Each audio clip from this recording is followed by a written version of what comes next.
Marissa had always been the kind of girl who blended quietly into the background, even when she did something incredible. People often said she had a calm way about her, a softness in the way she talked and moved, but behind that calm nature was a talent that surprised almost everyone who heard her play. Piano had never been just an instrument to her. It was the one place where she could say everything she was too shy to speak out loud. When her fingers touched the keys, she felt brave, confident, and sure of herself in ways she didn't feel. In daily life, she had been taking lessons for years, and as her skill grew, so did the expectations of the adults around her. People in her town liked to whisper that she might have a future in music. Her parents were proud, but they were also careful not to push her too hard. They just wanted her to enjoy what she loved. It was her piano coach who took things more seriously than anyone else. Mr. Calder was known by almost every parent and student in the area. For some, he was the mentor who shaped talented kids into winners. For others, he was the strict instructor who rarely smiled and always demanded more. He was tall, sharply dressed, and carried himself like someone who expected to be listened to at all times. His voice never needed to be raised to sound firm. Even when he stood still, he carried an air of pressure that followed him like a shadow. He had been Marissa's coach for nearly 2 years, and while he respected her talent, he also believed she was too gentle, too quiet, too unsure. He told her that musicians needed strong backs and strong hearts, and that she needed to learn discipline if she wanted to get anywhere. Sometimes his words felt heavy, but Marissa tried to accept them. She wanted to become better after all. Still, there were moments when she wondered if she would ever be good enough for him. Whenever she rehearsed with him, she felt her nerves tighten. He had a way of pointing out every flaw, even the tiny ones she thought no one would notice. If her left hand hesitated, he caught it. If her tempo slowed for half a second, he pointed it out. If her expression softened too much on a dramatic part, he told her she was losing focus. He wasn't unkind, at least not in a way that made him seem cruel, but he was demanding. Everything had to be perfect. Every note had to be played the way he wanted it. There were days when Marissa went home quietly wiping away a few tears, not because he yelled at her, but because she felt like she kept disappointing him. Her parents tried to help her find balance. They reminded her that perfection wasn't. The goal expression was. Her mother often sat outside the practice room, waiting with a warm drink, knowing there were days Marissa would come out drained. Her father would sometimes ask her to play something just for fun, a silly tune or a playful melody, anything that brought back the joy she used to feel. Those moments helped her breathe again. But when the big recital was announced, the one students had been looking forward to all year, even her parents noticed a shift in her coach. He became more serious, more focused on every detail. He reminded Marissa almost daily that this event was important for her, but also important for him. He said he wanted her to shine, but the way he said it made her feel like she was carrying both their reputations on her shoulders. The recital would be held at a grand hall in the city, a place with velvet seats, warm lights, and a stage that seemed to glow when performers stepped onto it. Marissa had never performed there before. The building itself felt intimidating, as if it silently asked whether she was worthy of being inside. She had visited once with her parents to take a look at the stage, and even though she was excited, her nerves knotted the moment she imagined playing in front of so many people. As the weeks passed, practice sessions became longer. Mr. Calder insisted on 2-hour rehearsals almost every day after school. Marissa tried her best to keep up, though she often felt exhausted. Sometimes, during a break, she would rest her hands on her lap and quietly stretch her fingers, which were starting to feel sore. Whenever he noticed that, he would remind her that discipline was part of being a real performer. He would say things like, "You have potential, but potential means nothing without effort, or you need to stop thinking like a beginner and start thinking like a musician. She understood what he meant, but the pressure weighed on her back, though he didn't say it directly. She often felt like he believed her softness held her back. He seemed to think that confidence came only through strictness, and that pushing her harder would make her stronger. Maybe he didn't realize how much she was already trying. One afternoon, a week before the recital, Marissa arrived early to the music studio. She placed her bag down, sat at the piano, and began warming up on her own. These were the moments she enjoyed most, when no one was watching, no one was judging, and she could let the music feel natural. As she played, the notes flowed easily, light but full of feeling. She didn't worry about mistakes. She didn't force herself to think. She just played. She didn't realize Mr. Calder had entered the room until he spoke. "Your technique relaxes when you're alone," he said. She jumped, slightly startled. He didn't sound angry, but he sounded observant, almost calculating. He stepped closer, listening with his arms crossed. "You play emotionally, but emotion without control is unreliable. Remember that. The audience doesn't forgive mistakes just because the performer feels something." His words were firm, but his expression softened just a little. "Still, you did well. Now, let's begin." That small acknowledgement meant more to Marissa than he probably realized. Compliments from him were rare, and even though his words came wrapped in caution, she held on to them. Practice continued, and the pressure grew with each day. Students around her were also preparing for their performances, but many of them often looked at her with a mix of admiration and sympathy. Everyone knew how demanding her coach could be. Some would even whisper, "I don't know how she does it," or "She must have nerves of steel to train with him." Marissa didn't think of herself as particularly strong, but she told herself she was doing her best. The night before the recital, she lay in bed staring at the ceiling, unable to sleep. Her thoughts bounced between excitement and fear. She imagined the bright stage, the quiet room, the first note she would play. But she also imagined messing up, losing her place, or disappointing everyone watching.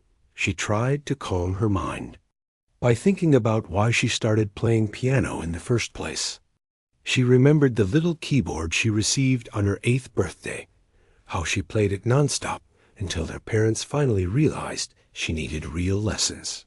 She remembered the first time she performed at a small school event, how her hands shook, but her heart felt proud when people clapped. She remembered the joy, the freedom, the feeling of becoming someone braver through music. She wanted to hold on to that feeling. The next day, she arrived early at the recital hall with her parents. The building was even more breathtaking up close. The entrance doors were tall, the lobby shiny and filled with soft chatter. People were already finding their seats. Students hurried around with their music sheets, tuning instruments, practicing. Scales or whispering nervously to one another. Mr. Calder arrived shortly after. He looked calm, almost too calm, compared to the nervous energy around him. When he saw Marissa, he gave her a sharp nod. "Today is important," he said simply. "Stay focused. Don't let nerves take over. You know your piece well. Just don't lose control." His words were meant to prepare her, but the weight of them tightened her stomach. She nodded quietly, even though her palms were already beginning to sweat. Before the show began, she walked onto the empty stage for a quick warm-up. The hall felt huge from her point of view. The seats stretched out so far, she couldn't see where they ended. The lights shone down brightly, making the piano gleam. She sat gently on the bench and took a deep breath. Her fingers settled on the keys, and she played a few soft chords. The sound echoed beautifully across the room. Despite her fear, something about the stage felt welcoming. It felt like the place where her music belonged. But as she stood to leave, She caught sight of her coach standing near the side curtain, watching her with a serious expression. It was impossible to tell whether he approved or disapproved. His presence alone reminded her that she needed to be flawless. She was determined to try God in the moments leading up to the recital. The backstage area buzzed with movement. Parents whispered encouragement to their kids. Performers paced nervously, and stage workers rushed around making sure everything was ready. Marissa sat quietly on a small bench, clasping her hands tightly. Her coach stood nearby with his arms crossed, glancing occasionally at his watch. "Don't rush your breathing," he told her without looking up. "A calm mind leads to a steady performance." She nodded, though her heart felt anything but calm. Even before she played a single note, she could sense that this recital was going to be unlike any other she had experienced. She didn't know how or why, but something in the air felt different, tense, expectant, almost like the building itself was waiting for something to happen. She only hoped she would be ready when her moment came. The morning after the recital rehearsal felt heavier than usual for Marissa. She woke up earlier than her alarm, her mind already spinning with thoughts about the performance. Her parents tried to keep things calm at home, making breakfast and talking about ordinary things, but she barely tasted her food. Her stomach was too tied up in nervous knots. All she could think about was how close the recital was now. Not weeks away, not days away, just around the corner. At school, she found it hard to focus on anything.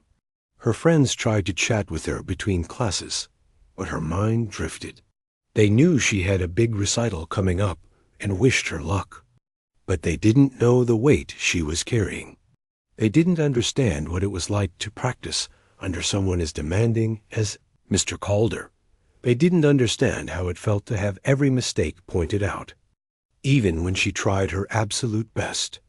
During lunch, she sat at the corner table, poking at her food. A few classmates asked her if she was excited. She smiled politely and said she was looking forward to it, but inside she wasn't sure if excitement was the right word. It felt more like fear mixed with hope, blended into something she couldn't quite name.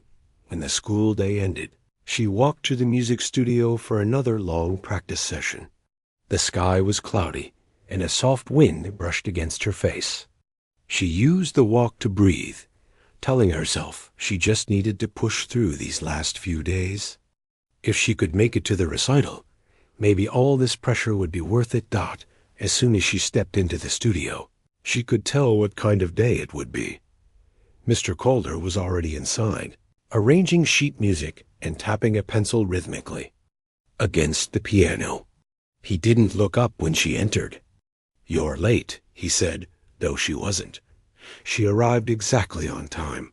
She didn't argue. She just quietly set down her bag and took her place at the piano bench. "We're running through your piece 3 times today," he said. "No breaks in between unless absolutely necessary. The recital is too close for mistakes. Your nerves will only settle if you build endurance and control." She nodded, though her hands began to tremble slightly. He noticed. Of course he noticed. "Deep breath," he instructed. "You can't play well if your mind is scattered. Focus." She inhaled slowly, exhaled, and placed her fingers on the keys. The first run-through started smoothly, but every time she drifted emotionally into the music, Mr. Calder stopped her. "Too soft. You're losing the structure." Again. She repeated the section. "Your timing slipped. Not by much, but it did." Again. She repeated it again. "More control on your left hand. You let it carry you instead of commanding it." Again. By the time she finished the first full run, her shoulders felt tight. She tried to stretch them a little, but he shook his head. "No breaks yet. Start again, from the top." She swallowed and lifted her hands again. Her fingers ached slightly, not painfully, but enough for her to notice. She tried not to let it distract her. The second run-through went better, though her Energy was fading. Her hands felt heavier, and maintaining precision became harder. Each time she lost focus for even a moment, if her mind wandered, even just from exhaustion, he corrected her. Concentration, Marissa. You can't drift off like that. Not on stage. His tone wasn't angry, but it was sharp, cutting straight. Through her tiredness, after finishing the second run, she let out a quiet breath she didn't realize she'd been holding. She risked glancing toward the door, wishing she could take a moment outside to catch her breath or drink water. But before she could say anything, he spoke again. One more time. Don't push too hard, but don't relax too much either. Stay balanced. Balanced. That was always the hardest part. She started again, and by the time she reached the middle section, one of the most emotional moments of the piece, her heart was pounding. She wanted to let herself feel it, to sink into the melody, but she also didn't want to disappoint him. She tried to combine both structure and emotion, but the conflict tugged at her. Her right hand slipped on a note, just once. Just a single missed note. He stopped her immediately. That cannot happen at the recital, he said firmly. She lowered her gaze. I'm sorry. I didn't mean to. It's not about meaning to or not. It's about staying in control. Mistakes happen when your mind is doing something other than playing. You must be fully present. She nodded slowly. She knew he wasn't wrong, but the pressure was making her chest feel tight. He softened just slightly. You're talented. You know the piece well, but talent without discipline will always fall short. I'm pushing you because you can handle it. You're capable of more than you think. Don't let fear get in the way of your potential. She tried to take his words as encouragement, but they still carried weight she didn't know how to hold without shaking. When practice ended, she felt drained. Her fingers tingled from overuse, her shoulders ached, and her mind felt clouded with too many thoughts. She walked home quietly, listening to the soft sound of cars passing by and the rustling of leaves. It grounded her a little. That night, she tried to relax, but the pressure kept following her like a shadow. Her parents noticed something was wrong during dinner. Is practice going all right? Her father asked gently. She shrugged. It's fine, just intense. Her mother set down her fork. Make sure you're not pushing yourself too hard. We want you to enjoy this, not suffer through it. She nodded, but she couldn't explain the complicated mix of wanting to do well, wanting to make her coach proud, wanting to prove herself, and wanting to breathe freely again. As the days went on, the tension grew even more. Each practice session felt more serious than the last.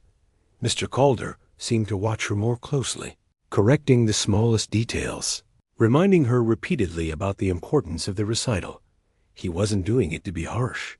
In his mind, he was preparing her, shaping her, pushing her to rise to a higher level. She understood that. She even appreciated some of his guidance. But she couldn't shake the growing fear inside her. What if she wasn't ready? What if she made a mistake in front of everyone? What if she disappointed him, her parents, herself? The idea of failing in front of a full auditorium made her stomach twist. One afternoon, near the end of the week, she stayed after practice to work on one last part of the piece. She hoped the extra effort might help calm her nerves. She sat at the piano by herself, letting her fingers glide softly over the keys. Without him watching, she allowed herself to feel the music again. She closed her eyes, letting the melody spill out naturally.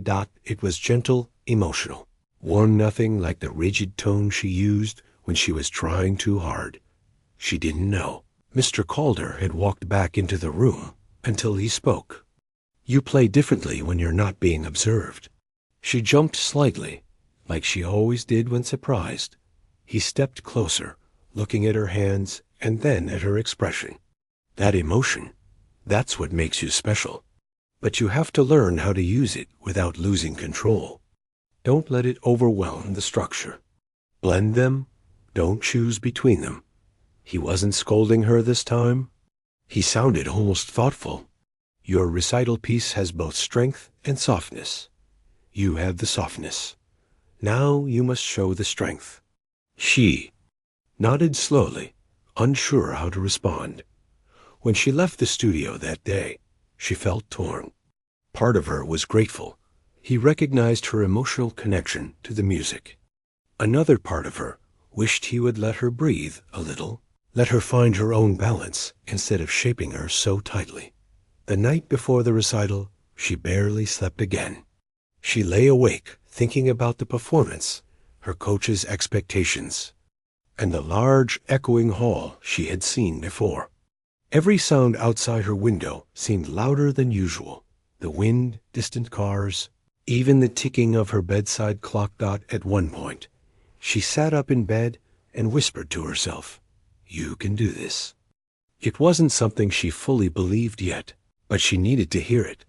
The next morning came too quickly. She dressed carefully, tying her hair neatly and choosing her recital dress. Her mother helped her zip the back, smoothing out the fabric.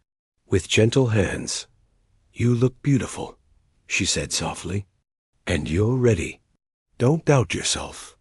Her father smiled warmly. "Just play like you do at home. That's all you need?" Their words were kind, calming, but her heart still pounded. At the recital hall, everything felt real all at once. The people arriving, the murmurs of the audience, the sound of students tuning their instruments backstage. The tension in the air felt thick enough to touch. Mr. Calder arrived shortly after she did. His expression was serious as always, but she could see a flicker of something like pride beneath it. "Remember everything we worked on," he told her. "Stay composed. Don't rush. Don't let nerves take over. And whatever happens, keep going." A real performer knows how to handle unexpected moments. She nodded quietly, the closer it came to her. Turn, the more her hands trembled. She tried breathing slowly, tried closing her eyes, tried imagining the piano at home. But the noise of the backstage area made it hard to concentrate. "You'll be fine," he said, watching her closely. "You've practiced enough. Trust your training." Maybe she had practiced enough. Maybe she was ready. Maybe she just needed to believe in herself the way everyone else believed in her. But deep down, she knew something was off, something she couldn't quite name. The pressure didn't feel like motivation anymore. It felt like a weight that threatened to crush her. As she walked toward the stage entrance, waiting for her name to be called. Her heart beat faster then. Marissa stood just a few steps away from the stage entrance, her hands clasped tightly together as she tried to control her breathing. Every sound from the auditorium drifted through the curtains, the quiet shifting of people in their seats, the soft echo of applause, the low murmur of whispers. The lights from the stage spilled into the wings, casting warm shapes on the walls. Everything around her felt bigger and louder than it had during rehearsals. Her name would be called soon. She could feel the air change with anticipation. She smoothed the skirt of her dress, trying to steady her nerves. Her palms were damp, and her heartbeat thudded so strongly she wondered if others could hear it. She didn't know if she was more excited or terrified. Maybe it was both. Behind her, Mr. Calder stood with his arms folded, watching her closely. His presence felt heavy, like a reminder of every hour of practice, every correction, every moment she questioned herself. "Remember what I said," he told her quietly. "Stay calm. Keep your focus. Don't let anything distract you. You know this piece. You've played it perfectly dozens of times." She nodded, but her chest felt tight. Even though he meant to encourage her, his tone carried the same seriousness as always. It wasn't comforting. It was pressuring. A student finished performing. On stage, and applause rolled through the hall. The sound swelled, then softened as the performer stepped off stage, smiling with relief. They passed Marissa and whispered, "You'll do great," but she barely heard it through the rushing in her ears. The host walked to the microphone, reading the next name from the program. "Next, we have..." Marissa held her breath, but before the host could say it, someone stepped forward. "Mr. Calder." She blinked, confused, watching him approach the stage entrance. She thought maybe he was just checking something, or speaking to the host about timing. But then he adjusted his jacket, straightened his posture, and gave her a short, unreadable look. Then he walked onto the stage. She froze. The host blinked in confusion, but then quickly continued. Performing the next piece, a special arrangement, is Mr. Calder." The audience applauded politely. Marissa stood still, unable to understand what was happening. Why was he going on stage? Why was he preparing to play? This wasn't his moment. It wasn't his performance. It was hers. A sinking feeling spread through her chest. She peeked through the curtain and watched him take his seat at the grand piano. He adjusted the bench, touched the keys, and began playing her piece. Every note she had practiced for weeks, every phrase he had corrected again and again, he was playing now. Her fingers twitched instinctively, as if her hands still remembered the movements, even as she stood frozen. Behind her, another student whispered, "Is he taking her solo?" But she couldn't respond. Her throat felt tight, like a knot had formed and wouldn't loosen. The melody filled the hall, strong and clean, just as he always demanded from her. He played with precision, each note crisp, each pause controlled. It was technically perfect, just like he always wanted, but there was no softness, no warmth, no emotion. It didn't sound like her. It sounded like him. As she listened, a mix of confusion and hurt churned inside her. Why would he do this? Did he think she wasn't ready? Did he think she would embarrass him? Had he planned this all along? Or had he made a last-minute decision without telling her? Her breathing tightened as she realized something even worse. He didn't believe in her. Maybe he never had. One of the organizers noticed her expression and quickly rushed to her side. "Marissa, what happened?" the organizer whispered. "This is your piece. Why is he playing it?" I don't know," she managed to say, barely above a whisper. Her voice cracked. The organizer looked shocked and hurried away, likely to speak with the others in charge. But the performance continued, and Marissa could only stand and listen as her own moment.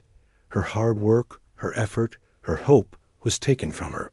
The audience, unaware of the situation, gave polite applause when he finished.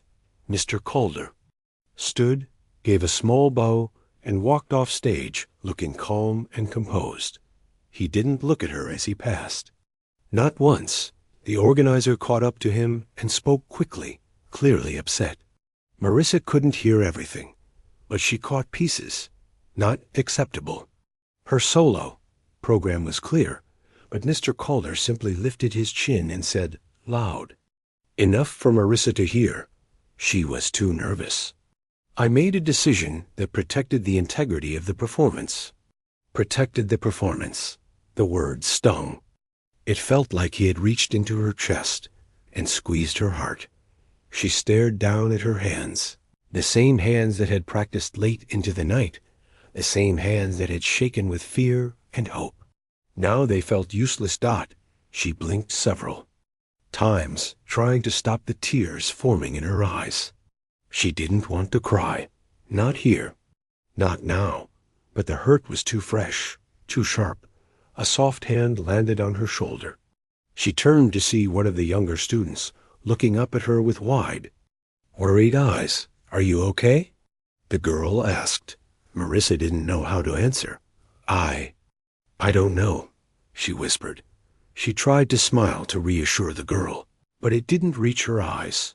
The girl squeezed her shoulder gently before walking away. The recital continued, but Marissa felt like she was in a fog. students around her. Whispered, some confused, some angry on her behalf, but she barely heard them. Her mind kept replaying the moment he walked on stage, the look he gave her, the way he played her piece like it belonged to him. All she wanted was a chance to prove herself, chance to show what she had worked so hard for, but he didn't give her that chance. She sat on a small chair backstage, her hands shaking. She tried to breathe deeply, but every inhale felt uneven. She wished her parents were back here with her, but they had seats out front. She didn't want to make a scene by asking someone to fetch them. She didn't want to disappoint them. A few minutes later, the same organizer returned. Their expression was firm, determined. "Marissa?" She looked up, trying to appear composed, even though her eyes were still glossy. "Yes? We would like you to perform at the end of the recital," the organizer said gently. "You deserve your moment. What happened wasn't right. We're adding you before the final group piece. Will you be able to play?" The question felt heavier than it sounded. She swallowed hard. I don't know. You don't have to say yes right now," the organizer added softly. "Think about it. We want you to have the chance you earned." They left her alone with her thoughts. Her hands still trembled as she looked at the piano on stage from afar. The idea of playing in front of all those people, after everything that just happened, terrified her even more. How could she step into the spotlight now? Everyone had already heard the piece. Would they compare her to him? Would they think she wasn't as good? But then she thought about all the hours she practiced, the mistakes she fixed, the emotion she put into every note, the way the music felt when she played it alone, the way it opened up something inside her. This piece wasn't his dot, it was hers. Small spark lit inside her chest. Not confidence exactly, but something close. Something like determination, but fear still wrapped around her like a cold blanket. She whispered to herself, "Can I really do this?" Time moved slowly while she thought, each performance passing in a blur. She could hear applause, hear the shifting of performers, hear the muffled voice of the host, but it all felt distant. She didn't move from her seat for a long time. Eventually, she heard her parents calling her name softly from behind the curtain. Someone must have told them where she was. They came to her quickly, her mother kneeling in front of her, her father sitting beside her. "Sweetheart, are you all right?" her mother asked gently. Tears finally spilled down her cheeks. She shook her head. He played my piece. He took it." Her parents exchanged a look, hurt, surprise, and anger, all mixing together. Her father placed a steady hand on hers. "That wasn't right. He shouldn't have done that." Her mother brushed a tear from her face. "You worked so hard. You deserve your chance." Marissa looked at them, her voice small. "They want me to play at the end, but I don't know if I can. I'm scared." Her father squeezed her hand. "Being scared doesn't mean you can't do it. It means you care. And that's a good thing. It means your heart is in it." Her mother nodded.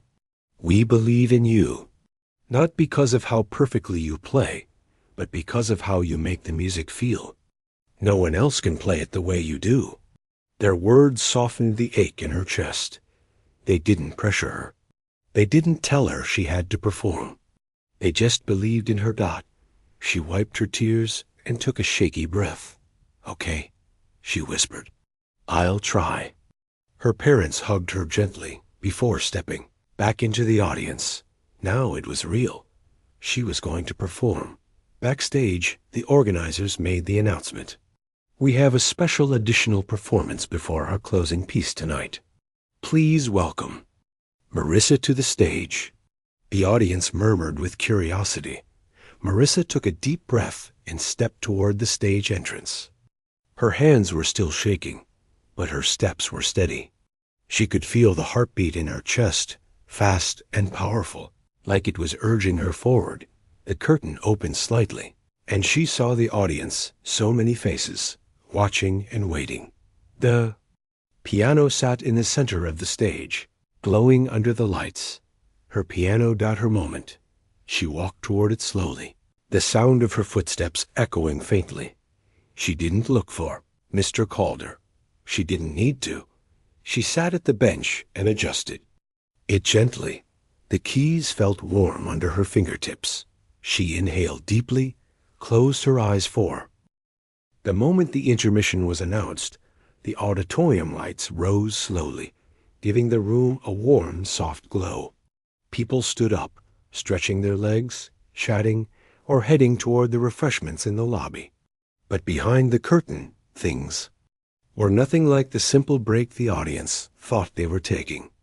Backstage, everything felt tense, almost frozen, as if the air had thickened with confusion and disbelief. The young pianist stood there, still trying to understand what had happened.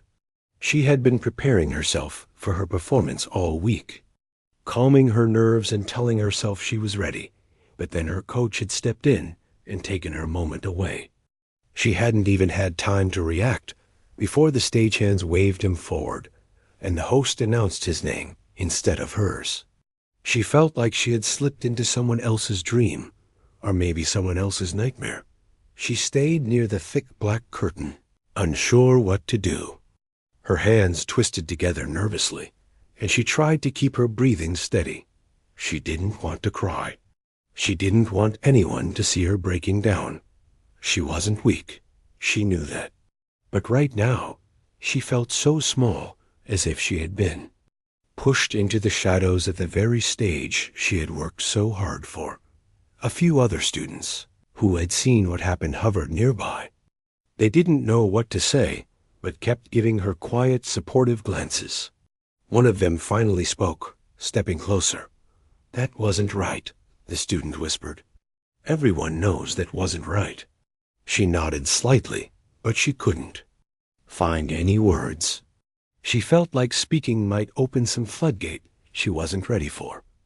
Then another voice joined the small circle forming around her, this one belonging to one of the event organizers. The organizer looked upset, but not at her. Their expression was tight, their steps fast as they approached. "We just heard what happened," they said gently. "Is it true he went on stage without your permission?" The young pianist swallowed and nodded. The organizer's face darkened with frustration.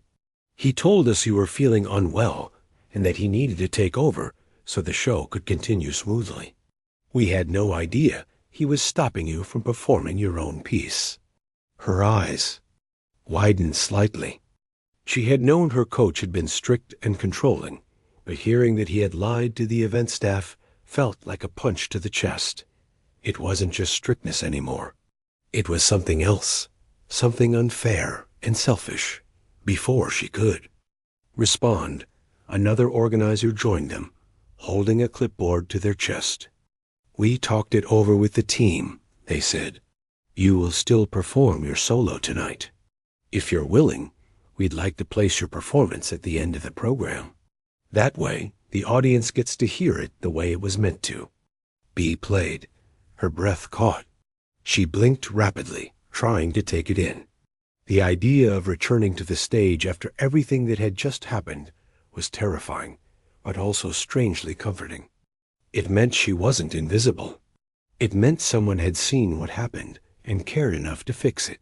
I don't know if I can," she whispered honestly. "You can," the first organizer said with a soft smile. "You deserve this." And everyone backstage saw what happened. "You're not alone." At those words, something warm stirred in her chest. It wasn't confidence yet, but it was something close, a small flicker of hope. Then her parents came rushing backstage. They had attended countless recitals and competitions, always cheering from the audience, always reminding her she played with heart rather than force. When her mother caught sight of her, she hurried over and wrapped her in a quick, firm embrace. "You all right?" her mother asked softly. "We couldn't believe it when we heard." Her father placed a hand on her shoulder, steady but gentle. "You don't have to do anything you're not ready for. But if you want to play, we'll be right here cheering for you." Hearing her parents' voices made something inside her settle. The fear didn't vanish, but it became quieter, more manageable. She nodded slowly, her voice trembling a little but steady enough. "I want to play." Her parents smiled at her proud, comforting, and relieved. The organizers left to make the announcement, and backstage began to hum with new energy. Stagehands adjusted equipment. Students whispered excitedly about the upcoming change. Even some staff members gave her encouraging nods as they passed by. But someone else had heard the news. Too, her coach appeared from around a corner, his posture stiff, his face drawn into a tight expression. He looked like he had expected praise for his earlier performance, not the confrontation that awaited him. "You're going back out there?" he asked sharply, as if the idea offended him. She didn't answer at first. She simply looked at him, feeling a strange calm settle over her. Something had shifted. She wasn't scared of him in the same way anymore. One of the organizers stepped between them. "We've already decided. She will perform at the end of the show. And you—" They paused, choosing their words carefully, "need to wait in." The audience. The coach's jaw clenched. He looked like he wanted to argue, but the organizer's firm tone left no room for negotiation. With stiff movements, he turned and walked away. This time, she didn't watch him go with fear or uncertainty. She felt a quiet strength building inside her, a feeling she wasn't used to, but welcomed. The recital resumed, and as the remaining performers took their turns, she stayed backstage, listening to the faint sound of applause drifting through the curtains. She let the music calm her, let the rhythm settle into her bones. She practiced her breathing, closed her eyes, and replayed her piece slowly in her mind. She remembered when she first learned the song, how she had fallen in love with its soft beginning, its rising emotion, the way the final notes seemed to hang in the air like a breath waiting to be released. The song was hers. She had shaped it, lived with it, and poured her heart into its every line. And she would play it tonight. As the performance before hers began, she moved closer to the side of the stage. Her hands no longer trembled as they had earlier. She felt nervous, yes, but not defeated. It felt more like standing at the edge of something important, something she was ready to face. When the final performer of the regular program finished, the host stepped out with a microphone. The room grew quiet. "We have a special addition to tonight's recital," the host announced warmly. "One of our young performers will be playing the solo she prepared, a piece we believe deserves to be heard. Please welcome her to the stage." Hearing her name spoken aloud in front of everyone made her heart jump, but not in fear. In recognition. This was her moment. She stepped out into the light. The audience turned their heads toward her. Some people seemed surprised, others curious, and a few already clapped softly to encourage her. She took her seat at the piano, the bench smooth and familiar beneath her. She placed her fingers gently on the keys. For a brief second, she looked out over the audience. She didn't search for her coach. She searched for her parents. When she found them, sitting near the middle, both smiling with that same proud, encouraging look as always, something settled fully into place. She inhaled. Then she began to play.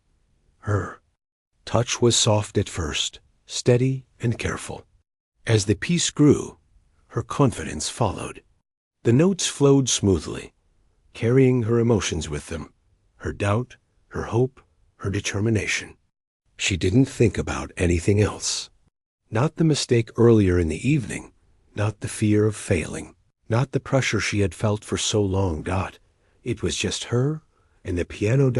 And for the first time all night, she felt free.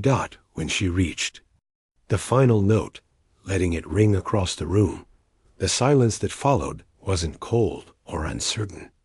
It was warm, deep and full of emotion. And the applause began. Not polite, not forced. It was real. People stood. They clapped loudly. Some even cheered, and she felt for the first time in a long time like she had been seen for who she truly was. This moment was hers, and nothing could take it away now. The applause washed over her like a warm wave, and for a moment she just sat there on the piano bench, letting the sound sink in. She had imagined this feeling before, but her imagination had never come close to the real thing. The lights were bright, the room was full of people, and yet somehow she felt completely grounded, as if she had finally found her place. She slowly stood up and gave a small bow. The audience clapped even louder. Some people rose to their feet, others cupped their hands around their mouths and cheered. She wasn't used to this kind of attention, and her cheeks warmed with surprise, but she couldn't stop the smile that slowly spread across her face. As she walked off stage, she felt lighter, like a tension she had carried for months had quietly slipped away. The backstage area, usually busy and noisy, seemed to glow with support today. Performers, stagehands, and even some parents waiting for their children offered her smiles and kind words. That was beautiful. One performer said as they passed her, "I knew you could do it," whispered another. She nodded and thanked them, still overwhelmed, still trying to process everything. Her parents were waiting just beyond the curtains. Her mother wrapped her in a hug that was warm and proud, the kind that made all the earlier hurt feel distant. Her father placed both his hands on her shoulders, his voice soft but full of emotion. "You played from your heart," he said. "That's what makes you special." Hearing that made her eyes sting for a moment, but she blinked the tears away. She didn't want to cry, not tonight, not after this victory. Behind the crowd of supportive faces stood her coach. He didn't come forward, didn't say anything. His expression was tight, unreadable, almost as if he was struggling to make sense of what had just happened. His performance earlier in the night felt distant now, almost like a shadow she had finally stepped away from. She didn't feel fear looking at him anymore. What she felt was something new, a calm certainty that she no longer needed his approval to know her worth. She looked at him briefly, expecting him to say something, but he turned away, his jaw clenched. There was no comfort in his expression, no pride, only frustration and something that looked almost like defeat. She didn't chase after him. Instead, she turned back to the people who truly supported her. The recital continued with closing remarks from the host, but everywhere she went afterward, someone stopped to congratulate her. Some told her they had noticed something was wrong earlier in the evening. Others said they were relieved she got her chance to perform. One older woman, who had been in the audience for decades of recitals, approached her kindly. "Your playing had soul," she said. "You made us feel the music, not just hear it. That's something you can't teach." Those words stuck with her.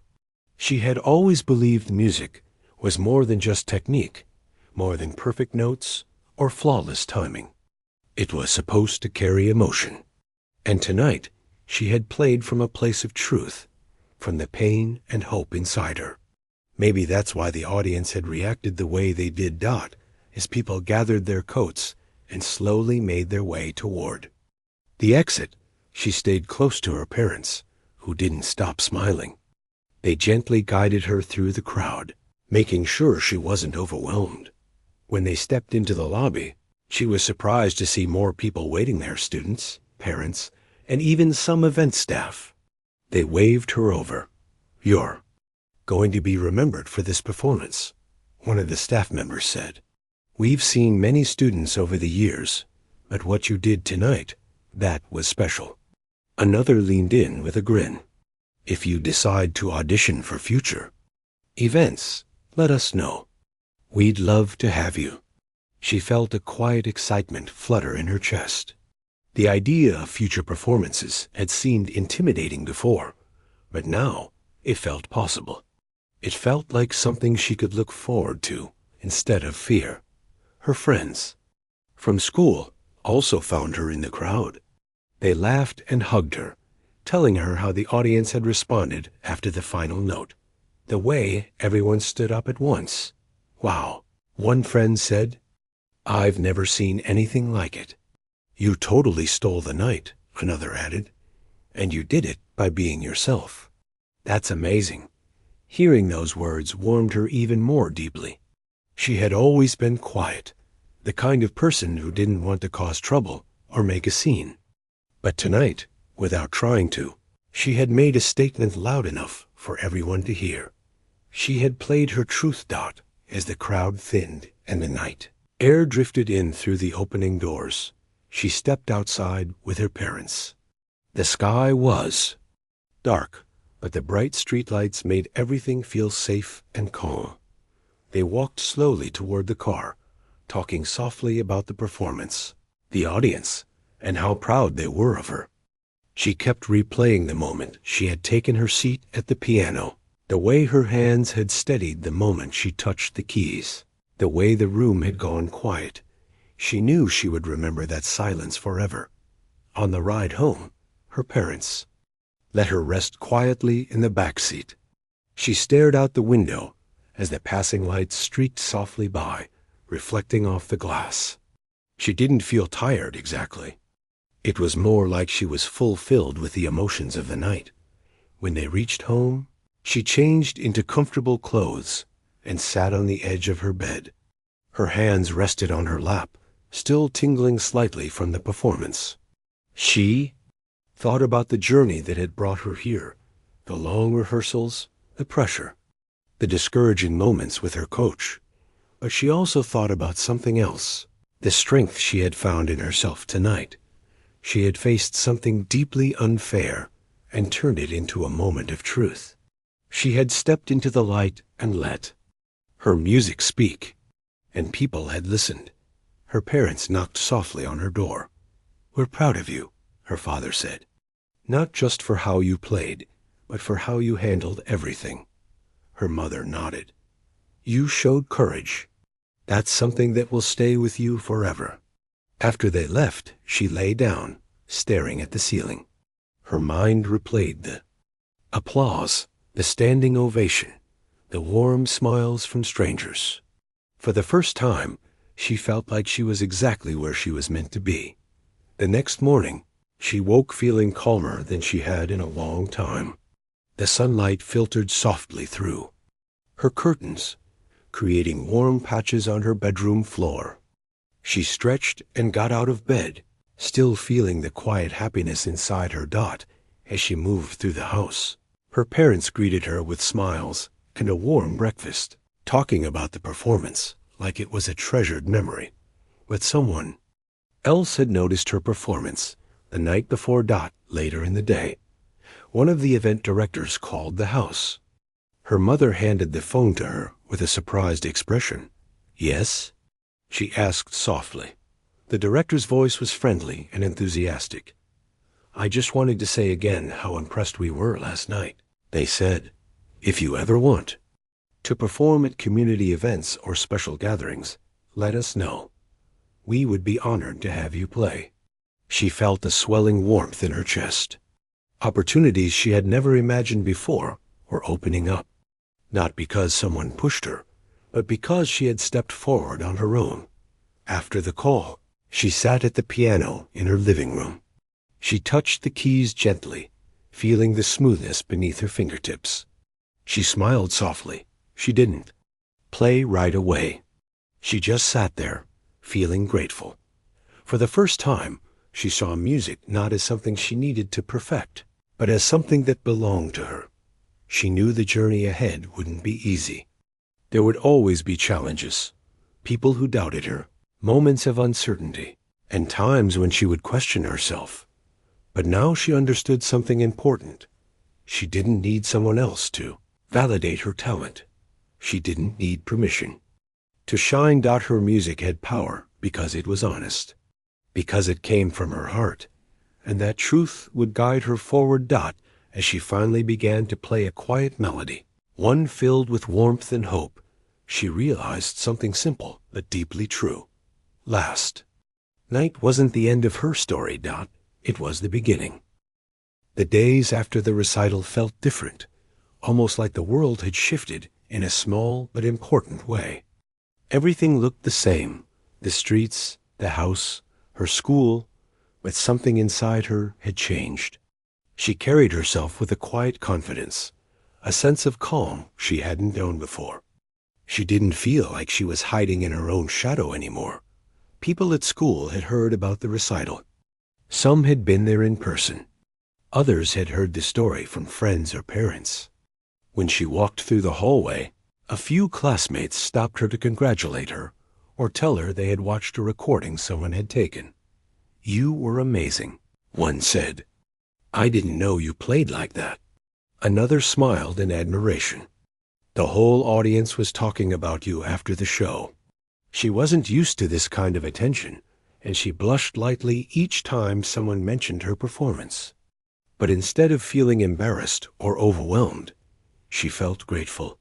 These weren't empty compliments. They were acknowledgments of something she had worked hard for, something she had earned. But not all eyes on her were friendly. Her coach kept his distance. He didn't approach her at school or during practice times, and for a while, she wondered whether he would ever bring up what happened. Part of her expected him to call her out, to remind her of the strict rules of his training, or to blame her for how the night unfolded. But he didn't. He stayed silent.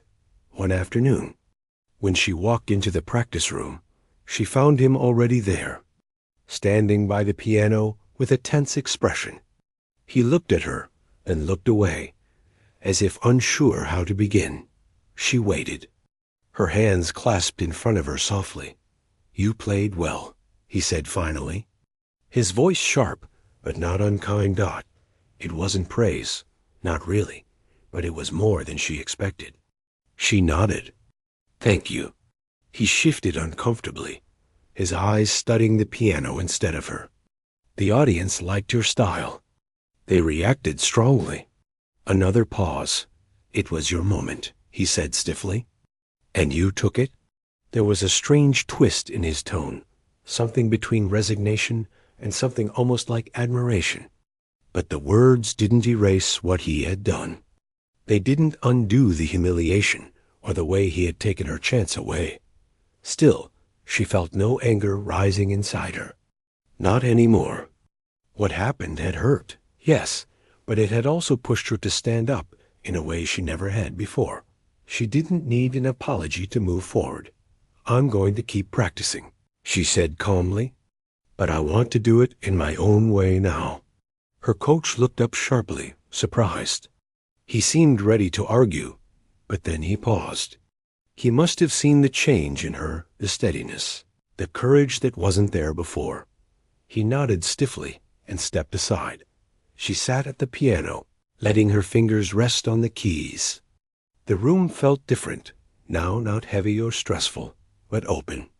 She played a few soft chords, listening to the sound echo lightly around the room. For the first time, she felt like the piano belonged to her. Not to anyone else's expectations. As the days turned into weeks, more opportunities came her way. The event organizers who had watched her recital reached out again, this time inviting her to perform at a small community festival. They asked if she could prepare 2 pieces, one her own choice and one for a group performance. When she told her parents, they were thrilled. "This is just the beginning," her mother said warmly. Her father nodded proudly. "You're building something for yourself, and we're right here beside you." She practiced often, but without the old pressure that once weighed her down. She took breaks when she needed them. She explored new pieces out of curiosity instead of obligation. She rediscovered the joy in music, the quiet thrill of learning a new melody, the satisfaction of getting a difficult passage just right. She also found herself smiling more often. One afternoon, she visited the auditorium where the recital had taken place.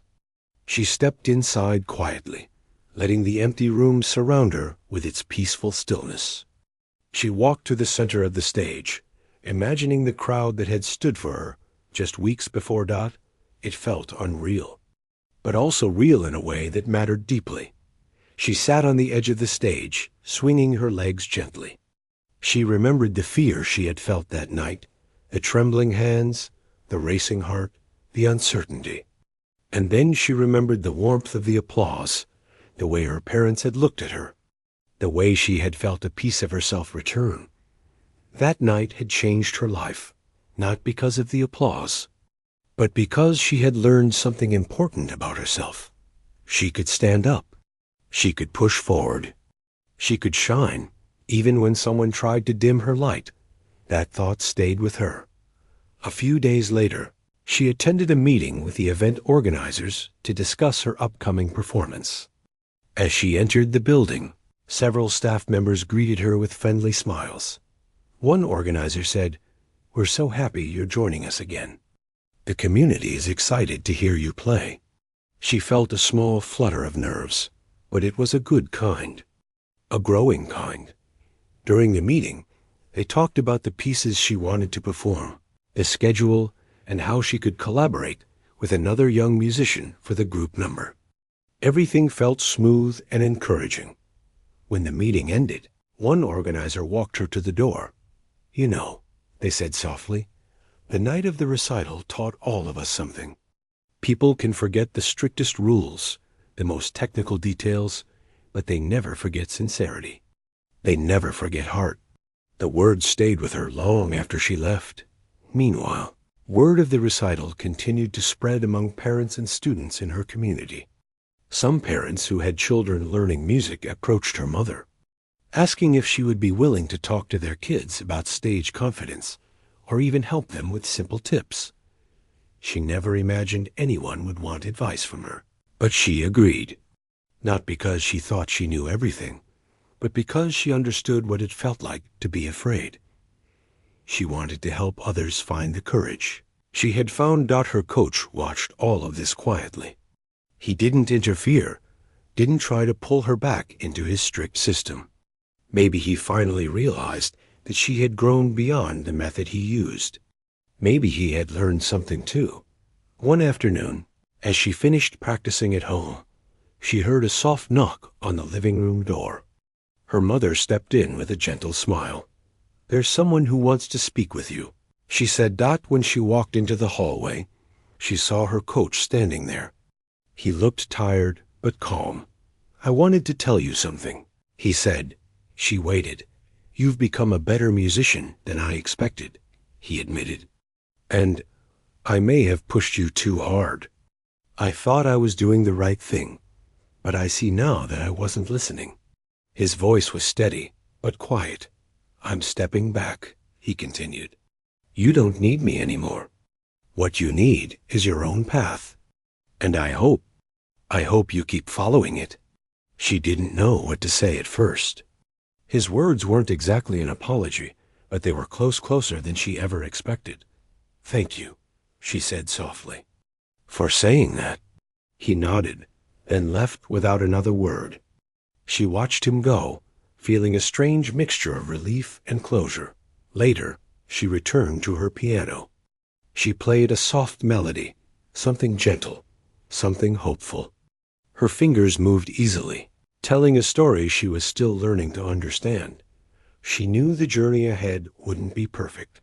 There would be days she doubted herself, days she felt unprepared, days when the music didn't flow the way she wanted.